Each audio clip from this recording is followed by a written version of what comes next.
اهلا بيكم حبايبي، رب تكونوا بالف صحه وخير وسعاده في تاروت الاسطوره جودي. تعالوا بقى بينا نشوف طاقه الشخص اللي بيفكر فيك دلوقتي. الشخص ده عايز يقولك ايه، ويا ترى ناوي على ايه معاكي خلال الفتره الجايه. طبعا قبل اي حاجه ما ننساش اللايك بتاعك الجميل، الاشتراك عندي في الصفحه دي الصفحه التانية ليا، ما عنديش اي صفحات تاني. تعالوا بينا نشوف طاقه الشخص ده. لو حابين حجز القراءات الخاصه تواصلوا معايا عن طريق رساله بالصفحه. هو ايه طاقة الشخص ده تجاهك؟ الشخص ده طلع من حياتك، والشخص ده طاقته انه لسه بيحبك ولسه حاسس اتجاهك بطاقة ندم عليكي، على ان هو طلع من حياتك، ان هو سايبك، ان هو ممكن يكون جرحك او اذاكي نفسيا بكلامه. الشخص ده ممكن يكون شخص متكبر، شخص ممكن يكون نرجسي، ممكن يكون شخص كلامه احيانا بيكون جارح، او بيكون شخص غامض في كلامه في افكاره اتجاهك.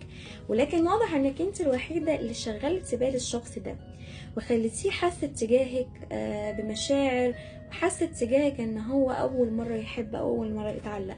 الشخص ده بيحبك قوي لدرجه ان لما طلع من حياتك من كتر ما هو حبك بسرعه اتعلق بيكي وبقى عنده طاقه انجذاب بيكي وبحياتك.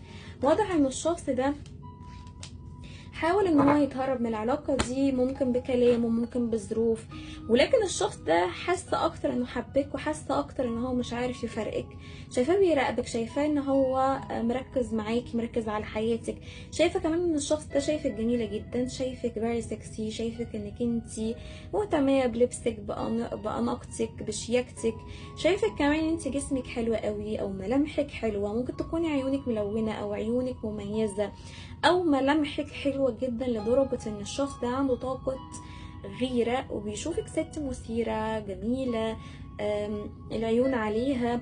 وساعات بيخاف ان حد يتقرب منك، او حد ان هو يعني يحاول يكلمك او يدخل حياتك. الشخص ده عنده طاقة انجذاب للتواصل معاكي، بيحلم بيكي جدا، بيتمنى ان هو لما يعرض عليكي رجوع او يعرض عليكي تواصل مرة تانية انت ما تصدهوش او انت ما ترفضيش. جايز يكون شايفك اختفيتي من حياته، او جايز يكون شايفك انشغلتي، ولكن واضح ان هو عايز يتأسفلك، يستسمحك، وشايفاه انه راجع لك بعد قرار حاسم، قرار بالارتباط، قرار بالزواج، قرار بان هو اختارك لقلبه ولنفسه، مش عايز حد غيرك تاني. الشخص ده مكتفي بيكي انتي، مش عايز غيرك. طبعا مننساش اللايك والاشتراك في الصفحة، واشوفكم على خير الفيديو القادم.